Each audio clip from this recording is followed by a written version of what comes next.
Ration షాపులలో బియ్యం అంటే ఎవరూ తినరనే నానుడి ఉంది. పేదలు కూడా ఆ బియ్యాన్ని డీలర్కే అమ్మేసి సన్నబియ్యం కొనుక్కునే పరిస్థితి ఉంది.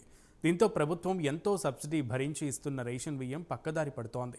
రేషన్ డీలర్ల నుంచి దొడ్డు బియ్యాన్ని కొని వాటికి బాగా పాలిష్ చేయించి ఎక్కువ రేటుకు బహిరంగ మార్కెట్లో అమ్ముకుంటున్నారు రైస్ మాఫియా. 2 తెలుగు రాష్ట్రాలలో ఈ దందా ఎప్పటి నుంచో కొనసాగుతోంది. దీనికి అడ్డుకట్ట వేయడానికి తెలంగాణ ప్రభుత్వం నడుం బిగించింది. ఇక నుంచి రేషన్ షాపులలో సన్నబియ్యం సరఫరా చేయడానికి నిర్ణయించారు. దీనిపై ప్రైమ్9 ప్రత్యేక కథనం.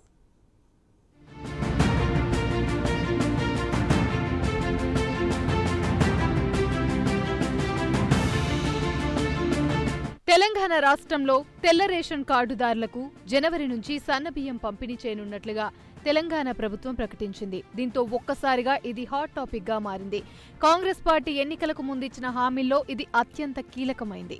సచివాలయంలో ఆగస్టు 22న రాష్ట్ర స్థాయి విజిలెన్స్ కమిటీ సమావేశంలో రాష్ట్ర పౌర సరఫరాలు, నీటిపారుదల శాఖ మంత్రి ఉత్తమ్ కుమార్ రెడ్డి ఈ మేరకు ఒక ప్రకటన చేశారు. చాలా కాలంగా దీనిపై చర్చ జరుగుతుంది. అధికారంలోకి వచ్చిన ప్రతి ప్రభుత్వం రేషన్ షాపుల్లో సన్నబియ్యం పంపిణీ చేస్తామని చెప్తుంది. కానీ ఆచరణలోకి మాత్రం తీసుకురాలేదు. ఇప్పుడు తెలంగాణ ప్రభుత్వం ఈ నిర్ణయం తీసుకోవడం సాహసోపేతమనే చెప్పవచ్చు. దీనివలన ప్రభుత్వానికి అదనపు వ్యయం కానుంది. అయితే ఇప్పటి వరకు రేషన్ బియ్యం తినని వాళ్లు ఇక నుంచి తినే అవకాశం దక్కుతుంది.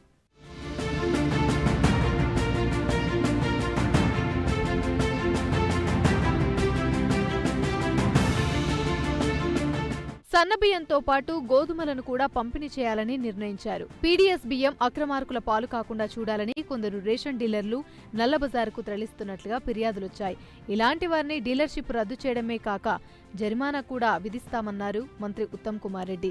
సమస్యలుంటే ప్రభుత్వం దృష్టికి తేవాలని, వాటిని పరిష్కరించి ప్రోత్సాహకాలిస్తామని స్పష్టం చేశారు.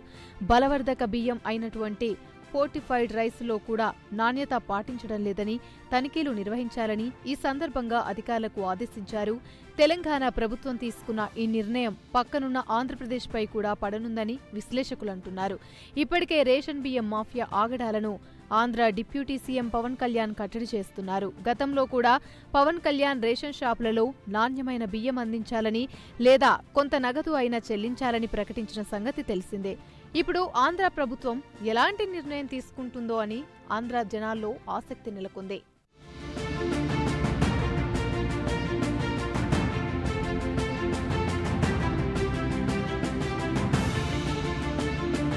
మరోవైపు పాఠశాలలు, హాస్టళ్లు, అంగన్వాడీలకు నాణ్యత లేని బియ్యం పంపిణీ చేస్తున్నట్లు ఫిర్యాదులొస్తున్న నేపథ్యంలో అధికారులు తగిన జాగ్రత్తలు తీసుకోవాలని మంత్రి ఉత్తమ్ కుమార్ రెడ్డి కోరారు.